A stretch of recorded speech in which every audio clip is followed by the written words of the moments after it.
కాశీలో గంగా నది ప్రాంతాన మరియు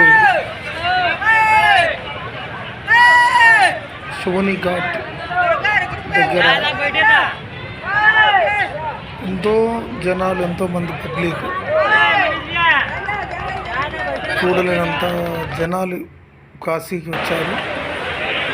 మేమందరి దగ్గర దర్శనం చేసుకొని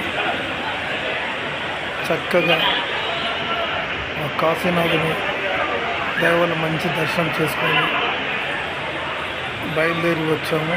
మీరందరూ కూడా కాశీకి వచ్చి మీరు కోరుకునే కోరికలన్నీ మంచిగా జరగాలని మనస్ఫూర్తి కోరుకున్నవన్నీ తప్పకుండా జరుగుతాయి. సో మీరందరూ కాశీకి వచ్చి కాశీనాథుని దర్శనం చేయవలసిందిగా మీ అందరినీ కోరుకుంటున్నాను. ఘాట్ దగ్గర కూడా మంచి జనాలు బాగున్నారు ఈరోజు.